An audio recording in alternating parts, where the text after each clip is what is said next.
ನಮಸ್ಕಾರ ರಿವ್ಯೂ ಚಾನೆಲ್ಗೆ ಸ್ವಾಗತ. ನಾನು ಸೌಖ್ಯ ಗಾಂವ್ಕರ್. ಟ್ರಂಪ್ ಹೊಡೆತದ ನಡುವೆಯೂ ಕೂಡ ಭಾರತ ಒಂದು ಭರ್ಜರಿ ಹೆಜ್ಜೆಯನ್ನ ಇಟ್ಟಿದೆ. ತಜ್ಞರ ನಿರೀಕ್ಷೆಗೂ ಮೀರಿ ಭಾರತ ಮತ್ತೆ ಬಲಿಷ್ಠವಾಗಿ ಎದ್ದು ನಿಂತಿದೆ ಅನ್ನುವಂತ ರಿಪೋರ್ಟ್ ಈಗ ಔಟ್ ಆಗಿರೋದು ಏನ್ ಹೇಳ್ತಾ ಇದೆ? ಹಾಗಾದ್ರೆ ಭಾರತದ ಈ ಶಕ್ತಿಗೆ ಕಾರಣ ಏನು ಎಲ್ಲವನ್ನ ನಿಮ್ ಮುಂದೆ ಹೇಳ್ತಾ ಹೋಗ್ತೀವಿ. ಏಕಕಾಲಕ್ಕೆ 2-3 ಗುಡ್ ನ್ಯೂಸ್ ಗಳು ಬರ್ತಾ ಇರೋದು. ಮಾಹಿತಿ ನೋಡ್ತಾ ಹೋಗೋಣ ಒನ್ ಬೈ ಒನ್. ಮಿಸ್ ಮಾಡಿದ್ರೆ ನಮ್ಮ ಚಾನಲ್ ನ ಸಬ್ಸ್ಕ್ರೈಬ್ ಮಾಡಿ ನಿಮ್ಮ ಅಭಿಪ್ರಾಯ ಕಮೆಂಟ್ ಮಾಡಿ ತಿಳಿಸಿ. ಎಸ್ ವೀಕ್ಷಕರೇ, ಮೊದಲಿಂದಾಗಿ ನೋಡಿ ಬರ್ತಾ ಇರುವಂತಹ ಗುಡ್ ನ್ಯೂಸ್ ಏನಪ್ಪಾ ಅಂತ ಕೇಳಿದ್ರೆ, 4ನೇ ಕ್ವಾರ್ಟರ್ ನ ಅಂದ್ರೆ ಜನವರಿಯಿಂದ ಮಾರ್ಚ್ ವರೆಗಿನ 2024-25ನೇ ಆರ್ಥಿಕ ವರ್ಷದ GDP ಗ್ರೋತ್ 7.4% ಗ್ರೋ ಆಗಿದೆ. ಅಂದ್ರೆ ನಿರೀಕ್ಷೆಗೂ ಮೀರಿ ಎಕ್ಸ್ಪರ್ಟ್ಗಳು ತಜ್ಞರ ಅಭಿಪ್ರಾಯ ಏನಿತ್ತು, ಜಾಗತಿಕವಾಗಿ ಎಲ್ರು ಏನ್ ಪ್ರೆಡಿಕ್ಟ್ ಮಾಡಿದ್ರೋ ಅದಕ್ಕಿಂತಲೂ ಮೀರಿ ಭಾರತ GDP ಗ್ರೋತ್ ಅನ್ನ ದಾಖಲಿಸಿದೆ ತನ್ನ ಕಡೆಯ ಕ್ವಾರ್ಟರ್ 4 ಅಲ್ಲಿ. ಸೊ ಇಡೀ ಜಗತ್ತು ಟ್ಯಾರಿಫ್ ವಾರ್ ಇಂದಾಗಿ ಶೇಕ್ ಆಯ್ತು. ಅಂದ್ರೆ ಟ್ಯಾರಿಫ್ ಇಂಪ್ಲಿಮೆಂಟೇಶನ್ ಈ ಕೂಡಲೇ ಆಗದೆ ಇದ್ರು ಕೂಡ ಅದಕ್ಕೆ ತಾತ್ಕಾಲಿಕ ವಿರಾಮ, ಕೋರ್ಟು ಮತ್ತೊಂದು ಎಲ್ಲ ನಡೀತಾ ಇದೆ, ಮತ್ತೆ ಮುಂದುವರಿಯುತ್ತದೆ. ಇನ್ನು ನಿರ್ಧಾರ ಆಗಿಲ್ಲ. ಭಾರತನು ಸೆಡ್ ಹೊಡೆಯೋದಕ್ಕೆ ಅಮೆರಿಕಕ್ಕೆ ಅಸ್ತ್ರಗಳನ್ನ ಎತ್ತುಕೊಳ್ತಾ ಇದೆ. ಆದ್ರೆ ಆ ಟ್ಯಾರಿಫ್ ಘೋಷಣೆಯೇ ಮಾರ್ಕೆಟ್ ಅನ್ನ ಶೇಕ್ ಮಾಡ್ತು, ಪಾತಾಳಕ್ಕೆ ಕುಸಿಯೋ ತರ ಮಾಡ್ತು. ಅತಿ ದೊಡ್ಡ ಕುಸಿತವನ್ನ ನೋಡ್ತು ಜಾಗತಿಕ ಮಾರುಕಟ್ಟೆ. ಅದನ್ನು ಗಮನಿಸಿದ್ದೀವಿ. ಮತ್ತು ಜಗತ್ತಿನಲ್ಲಿ ಆಗ್ತಿರುವಂತಹ ಯುದ್ಧಗಳ ಪರಿಣಾಮ ಎಲ್ಲ ದೇಶದ ಮೇಲೂ ಆಗಿದೆ. ಇದೆಲ್ಲದರ ನಡುವೆ, ಇಷ್ಟೆಲ್ಲ ಟೆನ್ಷನ್ ನಡುವೆಯೂ ಕೂಡ ಭಾರತದ GDP ಗ್ರೋತ್ 7.4%ಗೆ ರೀಚ್ ಆಗಿದೆ. 7 ಕ್ರಾಸ್ ಆಗ್ಬಹುದು, ಮ್ಯಾಕ್ಸಿಮಮ್ 7.2 ಅಂತ ಪ್ರೆಡಿಕ್ಷನ್ ಇದ್ದಿತ್ತು.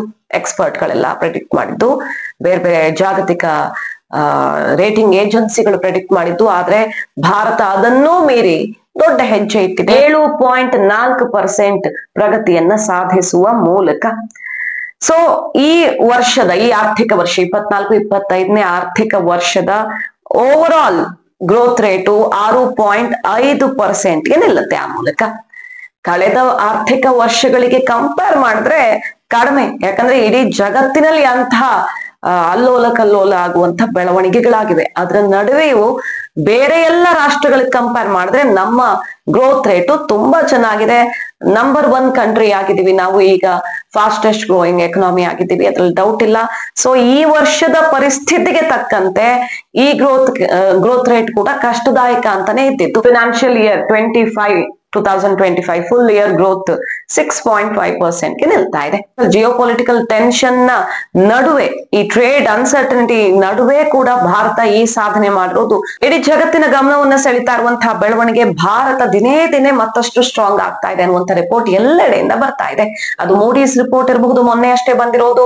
ಹಾಗೆ ವಿಶ್ವಸಂಸ್ಥೆ ಭಾರತ, ಚೀನಾ, ಅಮೆರಿಕ ಇನ್ನಿತರ ರಾಷ್ಟ್ರಗಳು ಕಂಪೇರ್ ಮಾಡಿದ್ರೆ ಹೇಗೆ ಬಹಳ ಫಾಸ್ಟ್ ಆಗಿ ಗ್ರೋ ಆಗ್ತಿದೆ, GDP ದರ ಹೇಗಿದೆ ಅನ್ನುವಂತ ರಿಪೋರ್ಟ್ ಅನ್ನ ಇಡ್ತು. ಅದನ್ನು ಕೂಡ ಗಮನಿಸಿದೀವಿ ನಾವು. ಈಗ ನಮ್ಮ ಗ್ರೋತ್ ರೇಟ್ ಕೂಡ ಅದನ್ನ ಖಚಿತಪಡಿಸ್ತಾ ಇದೆ. ಆ ನಂಬರ್ ಅನ್ನ ರೀಚ್ ಆಗುವ ಮೂಲಕ ಯಾವ್ಯಾವ ಸೆಕ್ಟರ್ ಅಲ್ಲಿ ಎಷ್ಟೆಷ್ಟು ಗ್ರೋತ್ ಆಗಿದೆ ನೋಡಿ. ಸರ್ವಿಸ್ ಸೆಕ್ಟರ್ ಅಲ್ಲಿ 7.3 ಅಷ್ಟು ಬಹಳ ಉತ್ತಮವಾದಂತಹ ಗ್ರೋತ್ ಆಗಿದೆ. ಇಂಡಸ್ಟ್ರಿಯಲ್ ಗ್ರೋತ್ ರೇಟ್ ತುಂಬಾ ಚೆನ್ನಾಗಿದೆ. ಹಾಗೆ ಕನ್ಸ್ಟ್ರಕ್ಷನ್ ಸೆಗ್ಮೆಂಟ್ ಅಲ್ಲಿ 10.8 10.8% ಗ್ರೋತ್ ಆಗಿದೆ. ಕನ್ಸ್ಟ್ರಕ್ಷನ್ ಸೆಗ್ಮೆಂಟ್ ಅಲ್ಲಿ ತುಂಬಾ ಉತ್ತಮವಾದಂತ ನಂಬರ್ ಅನ್ನು ನೋಡಬಹುದು. ಅಗ್ರಿಕಲ್ಚರಲ್ ಸೆಕ್ಟರ್ ಅಲ್ಲಿ ಪಾಸಿಟಿವ್ ಟ್ರಾಜೆಕ್ಟರಿ ಇದೆ, 5.4%. ಮತ್ತು ಸರ್ವಿಸ್ ಎಕ್ಸ್ಪೋರ್ಟ್ ತುಂಬಾ ಉತ್ತಮವಾಗಿ ಇಂಪ್ರೂವ್ ಆಗಿದೆ.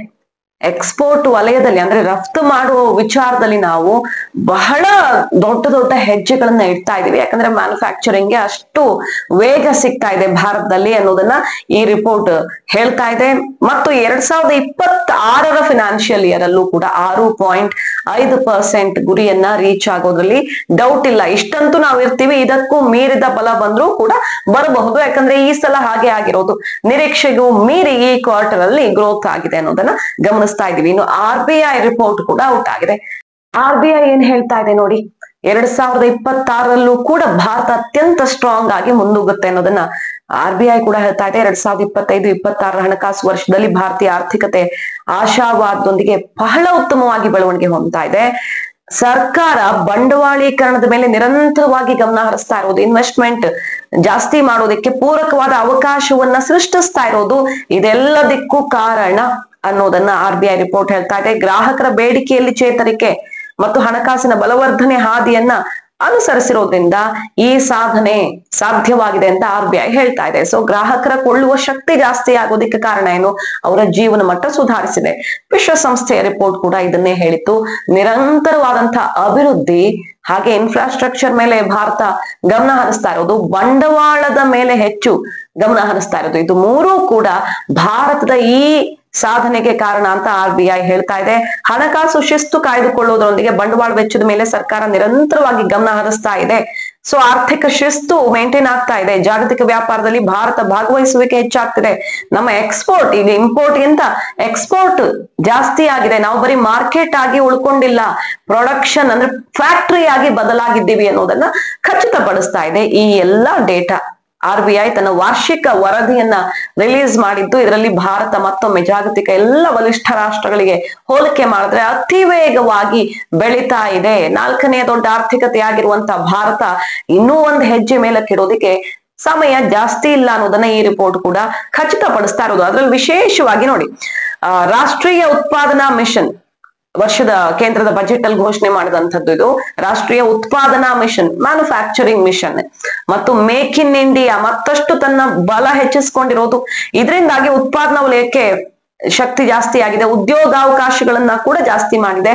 ಭಾರತ 14 ಮುಕ್ತ ವ್ಯಾಪಾರ ಒಪ್ಪಂದಗಳನ್ನ ಮತ್ತು 6 ಆದ್ಯತೆಯ ವ್ಯಾಪಾರ ಒಪ್ಪಂದಗಳ ಪಾಲುದಾರಿಕೆಯನ್ನ ಹೊಂದಿದೆ. ಈ ಟ್ರೇಡ್ ಡೀಲ್ ಗಳನ್ನ ಮಾಡ್ಕೊಂಡಿರೋದು ಬೇರೆ ದೇಶಗಳ ಜೊತೆ ನಮ್ಮ ಸಂಬಂಧ ಎಷ್ಟು ಚೆನ್ನಾಗಿದೆ ಅನ್ನೋದ್ರ ಮೇಲೆ ಡಿಪೆಂಡ್ ಆಗುತ್ತೆ. US ಜೊತೆ ಕೂಡ ಮಾತುಕತೆ ನಡೀತಾ ಇದೆ, ಅದು ಮ್ಯೂಚುವಲಿ ಬೆನಿಫಿಷಿಯಲ್ ಆಗ್ಬೇಕು, ಆಗ ಮಾತ್ರ ಆಗತ್ತೆ ಅನ್ನುವಂತ ಎಚ್ಚರಿಕೆಯನ್ನು ಕೂಡ ಭಾರತ ಕೊಟ್ಟಿದ್ದಾಗಿದೆ. ನಮ್ಮ ಮೇಲೆ ಯಾವುದೇ ಒತ್ತಡವನ್ನೆಲ್ಲ ಹೇರೋದಕ್ಕಾಗಲ್ಲ. ಅವ್ರಿಗೆ ಟ್ಯಾರಿಫ್ ಫ್ರೀ ಮಾಡೋದು ಮತ್ತೊಂದು ಎಲ್ಲ ಬಾಯಿ ಬಡ್ಕೊಳ್ತಿದ್ದಾರಲ್ಲ, ಅದೆಲ್ಲ ಸಾಧ್ಯ ಇಲ್ಲ ಅನ್ನೋದನ್ನ ಹೇಳಿದ್ದಾಗಿದೆ. ಅಮೆರಿಕ ಜೊತೆ ಕೂಡ ಅದು ಅಂದುಕೊಂಡಂಗ ಆದ್ರೆ ಅದು ಅತಿ ದೊಡ್ಡ ಸಾಧನೆನೇ ಆಗತ್ತೆ, ಅನುಕೂಲ. ಯಾಕಂದ್ರೆ ನಮ್ಗೆ US ದೊಡ್ಡ ಮಾರ್ಕೆಟ್ ಆಗಿರೋದ್ರಿಂದ ಈ ರೀತಿಯ ಮುಕ್ತ ವ್ಯಾಪಾರ ಒಪ್ಪಂದಗಳನ್ನ ಸಾಧಿಸುವಲ್ಲಿ ಭಾರತ ಯಶಸ್ವಿಯಾಗಿರೋದು ಕೂಡ ಕಾರಣ. ಅಮೆರಿಕ, ಒಮನ್, ಪೆರು, EU ಜೊತೆಗೆ ವ್ಯಾಪಾರ ಒಪ್ಪಂದಗಳ ಕುರಿತು ಇನ್ನು ಮಾತುಕತೆ ಆಗ್ತಾ ಇದೆ. ಈ ವ್ಯಾಪಾರ ಒಪ್ಪಂದಗಳು ಆರ್ಥಿಕ ಬೆಳವಣಿಗೆಗೆ ಕೊಡುಗೆಯನ್ನ ಕೊಡ್ತವೆ. ಇನ್ನು ಆಗ್ತಿರುವಂತಹ ಒಪ್ಪಂದಗಳು ಕೂಡ ದೊಡ್ಡ ಮಟ್ಟದಲ್ಲಿ ಬಲ ತುಂಬುತ್ತವೆ ಯಶಸ್ವಿ ಆದ್ರೆ. ಇನ್ನು ನಮ್ಮ ಕಣ್ಣಿಗೆ ಕಾಣೋ ರೀತಿಯಲ್ಲಿ, ಜನಸಾಮಾನ್ಯರಿಗೆ ಕಾಣ್ತಿರೋ ರೀತಿಯಲ್ಲಿ ಡಿಜಿಟಲ್ ಪಾವತಿಯಲ್ಲಿ ಭಾರತ ಮುಂಚೂಣಿಯಲ್ಲಿದೆ, ನಂಬರ್ 1 ನಲ್ಲಿದೆ. 48.5% ಪಾಲನ್ನ ಭಾರತ ನೈಜ ಸಮಯದ ಪಾವತಿ, ಅಲ್ಲಲ್ಲೇ ಪಾವತಿ ಆಗುವಂತ ಪೇಮೆಂಟ್ ಅಲ್ಲಿ ಭಾರತ ಇಷ್ಟು ಪಾಲನ್ನ ಹೊಂದಿದೆ. ಹತ್ರ 50% ಹತ್ರ. ಸ್ಥಿರವಾದ ಸ್ಥೂಲ ಆರ್ಥಿಕ ಪರಿಸ್ಥಿತಿಗಳು ಮತ್ತು ಈಕ್ವಿಟಿ ಮಾರುಕಟ್ಟೆ ಮೌಲ್ಯಗಳಲ್ಲಿ ಮಿತವಾಗಿರುವ ನಡುವೆ ಭಾರತೀಯ ಮಾರುಕಟ್ಟೆ ಸ್ಥಿತಿಸ್ಥಾಪಕತ್ವವನ್ನು ಉಳಿಸ್ಕೊಂಡಿದೆ ಅನ್ನುವಂತ ರಿಪೋರ್ಟ್ ಅನ್ನ RBI ಹೊರಗಿಟ್ಟಿರೋದು ಬಹಳ ಸಮಾಧಾನಕರವಾದ ವಿಚಾರ. ಮತ್ತು ಭಾರತದ ಒಳಗಡೆ ಟ್ರೆಂಡ್ ಹೇಗಿದೆ, ಬಹಳ ಪಾಸಿಟಿವ್ ಆಗಿದೆ ಅನ್ನೋದನ್ನು ಈ ರಿಪೋರ್ಟ್ ಹೇಳ್ತಾ ಇದೆ. ಪೂರೈಕೆಯ ಒತ್ತಡವನ್ನ ನಾವು ಸರಾಗಗೊಳಿಸ್ತಾ ಇದ್ದೀವಿ. ಆ ನಿಟ್ಟಿನಲ್ಲಿ ಏನು ಪ್ರೆಷರ್ ಇಲ್ಲ, ನಮ್ಗೆ ಪೂರಕವಾದಂತಹ ಪ್ರೊಡಕ್ಷನ್ ಇದೆ. ಹಾಗೆ ಜಾಗತಿಕವಾಗಿ ಸರಕುಗಳ ಬೆಲೆ ಕುಸಿತಾ ಇರೋದು ನಮ್ಗೆ ಅನುಕೂಲಕರವಾಗಬಹುದು ನಮಗ್ ಬೇಕಾದಂತಹ ನಿಟ್ಟಿನಲ್ಲಿ. ಮತ್ತು ನೈಋತ್ಯ ಮಾನ್ಸೂನ್ ನಿಂದಾಗಿ ಸಾಮಾನ್ಯಕ್ಕಿಂತ ಹೆಚ್ಚಿನ ಮಳೆ, ಕೃಷಿ ಉತ್ಪಾದನೆಯ ಹೆಚ್ಚಳ, ಹಣದುಬ್ಬರ ನಿಯಂತ್ರಣಕ್ಕೂ ಕೂಡ ಅನುಕೂಲ ಆಗುತ್ತೆ. ಸೊ ಮುಂಬರುವ ದಿನಗಳಲ್ಲಿ ಮತ್ತಷ್ಟು ಪಾಸಿಟಿವ್ ಆಗಿದೆ ಭಾರತಕ್ಕೆ ಟ್ರೆಂಡ್ ಅನ್ನೋದನ್ನ RBI ತನ್ನ ರಿಪೋರ್ಟ್ ಅಲ್ಲಿ ತಿಳಿಸಿರೋದು. ಸೊ ಓವರ್ ಆಲ್ ನೋಡಿದ್ರೆ ಇಷ್ಟೆಲ್ಲಾ ಟೆನ್ಷನ್ ನಡುವೆ, ಈಗಂತೂ ಈ ಏಪ್ರಿಲ್ ಇಂದ ಅಂತೂ ನೋಡಿದ್ರೆ ಪಾಕಿಸ್ತಾನ್ ಭಾರತದ ಟೆನ್ಷನ್ ಯಾವ ರೀತಿ ಬಿಗಡಾಯಿಸ್ತು, ಯುದ್ಧ ನಡೀತು ಎಲ್ಲ ನೋಡಿದೀವಿ. ಅದರ ನಡುವೆಯೂ ಕೂಡ ಭಾರತ ಆರ್ಥಿಕತೆ ಸ್ಥಿರವಾಗಿದೆ ಅನ್ನೋದನ್ನ ಏಪ್ರಿಲ್ ನಂತರದ ಪರಿಸ್ಥಿತಿಯನ್ನು ಮೂಡೀಸ್ ಸೇರಿದಂತೆ ಜಾಗತಿಕ ರೇಟಿಂಗ್ ಏಜೆನ್ಸಿಗಳು ವಿವರಿಸಿವೆ. ಹಾಗಾಗಿ ಭಾರತ ಎಲ್ಲಾ ಟೆನ್ಷನ್ಗಳನ್ನು ಮೀರಿ ಮುನ್ನುಗ್ತಾ ಇದೆ ಮತ್ತು ಜಗತ್ತಿನ ಯಾವ ರಾಷ್ಟ್ರದ ಮೇಲೇನೂ ಹೆಚ್ಚಿನ ಅವಲಂಬನೆ ಇಲ್ಲದೆ, ಯಾಕಂದ್ರೆ ನಾವು ಬರೀ ರಫ್ತನ್ನೇ ಅವಲಂಬಿಸಿ ಆರ್ಥಿಕತೆ ಕಟ್ಕೊಂಡಿರುವಂತ ನೇಷನ್ ಅಲ್ಲ. ನಮ್ಗೆ ಡೊಮೆಸ್ಟಿಕ್ ಆಗಿ ಡಿಮಾಂಡ್ ಜಾಸ್ತಿ ಇದೆ ಮತ್ತು ಅದಕ್ಕೆ ಪೂರಕವಾದಂತಹ ಎಲ್ಲ ಅಭಿವೃದ್ಧಿಯ ಕೆಲಸಗಳು ಆಗ್ತಿರೋದ್ರಿಂದಾಗಿ ಭಾರತ ಇಷ್ಟೆಲ್ಲ ಜಾಗತಿಕ ಏರುಪೇರುಗಳ ನಡುವೆಯೂ ಕೂಡ ನಂಬರ್ 1 ಆಗಿ ಮುನ್ನುಗ್ತಾ ಇದೆ. ಮಾಹಿತಿ ನಿಮ್ಗೆ ಇಷ್ಟ ಆಗಿದ್ರೆ ಮಿಸ್ ಮಾಡಿದ್ರೆ ನಮ್ಮ ಚಾನಲ್ ನ ಸಬ್ಸ್ಕ್ರೈಬ್ ಮಾಡಿ, ನಿಮ್ಮ ಅಭಿಪ್ರಾಯ ಕಮೆಂಟ್ ಮಾಡಿ ತಿಳಿಸಿ. Thank you.